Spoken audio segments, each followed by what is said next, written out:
27 വർഷങ്ങൾക്ക് ശേഷം ബി.ജെ.പി. രാജ്യതലസ്ഥാനത്ത് അധികാരത്തിലേറുമ്പോൾ അമരത്ത് കരുത്താർന്ന ഒരു സ്ത്രീ സാന്നിധ്യം. രേഖ ഗുപ്ത. രേഖയെ മുഖ്യമന്ത്രിയായി തിരഞ്ഞെടുത്തതിലൂടെ ഡൽഹിക്കപ്പുറമുള്ള രാഷ്ട്രീയം കൂടിയാണ് ബി.ജെ.പി. ലക്ഷ്യമിടുന്നത്. സാക്ഷാൽ അരവിന്ദ് കെജ്രിവാളിനെ പരാജയപ്പെടുത്തിയ പർവേഷ് വർമ്മയെ പോലും അവഗണിച്ചാണ് നറുക്ക് രേഖ ഗുപ്തയ്ക്ക് വീണത്. സാമുദായിക സമവാക്യങ്ങൾ തന്നെയാണ് രേഖ ഗുപ്തയെ മുഖ്യമന്ത്രിയായി തിരഞ്ഞെടുക്കാൻ കാരണം. ബനിയ വിഭാഗത്തിൽപ്പെട്ട എം.എൽ.എ ആകും ഡൽഹിയുടെ അടുത്ത മുഖ്യമന്ത്രിയെന്ന് നേരത്തെ തന്നെ ബി.ജെ.പി. കേന്ദ്രങ്ങളിൽ നിന്ന് സൂചന ഉണ്ടായിരുന്നു. ഡൽഹിയിൽ ശക്തമായ വോട്ടടിത്തറയുള്ള സമുദായമാണ് ബനിയ.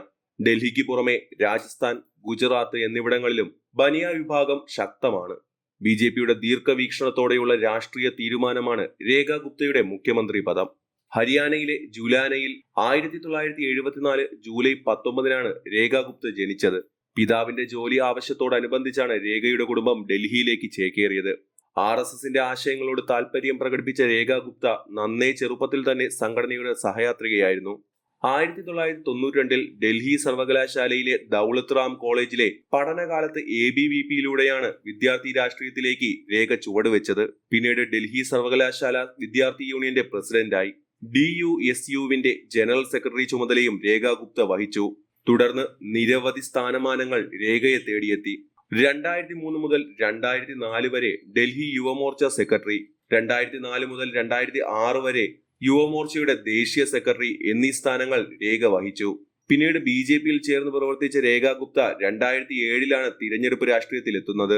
ബി.ജെ.പിയുടെ നാഷണൽ എക്സിക്യൂട്ടീവ് അംഗമായും മഹിളാ മോർച്ചയുടെ ദേശീയ വൈസ് പ്രസിഡന്റായ രേഖ ഗുപ്ത ബി.ജെ.പി. ഡൽഹി ഘടകത്തിന്റെ ജനറൽ സെക്രട്ടറിയുമായിരുന്നു. 2007 2012 2 വട്ടം ഡൽഹി മുനിസിപ്പൽ കോർപ്പറേഷൻ തെരഞ്ഞെടുപ്പിൽ വിജയിച്ച് കൗൺസിലറായി. 2022 മുനിസിപ്പൽ തെരഞ്ഞെടുപ്പിൽ ഷാലിമാർ ബാഗ്ബി വാർഡിൽ വിജയിച്ച രേഖ ഗുപ്തയായിരുന്നു ബി.ജെ.പിയുടെ മേയർ സ്ഥാനാർത്ഥി. അന്ന് ഈ തെരഞ്ഞെടുപ്പ് നിരവധി വിവാദങ്ങൾക്ക് വഴിവെച്ചു. ഒടുവിൽ ആം ആദ്മി പാർട്ടിയുടെ ഷെല്ലി ഒബ്രോയ് രേഖ ഗുപ്തയെ 34 വോട്ടുകൾക്ക് പരാജയപ്പെടുത്തി ഡൽഹിയുടെ ആദ്യ വനിതാ മേയറായി തിരഞ്ഞെടുക്കപ്പെടുകയായിരുന്നു.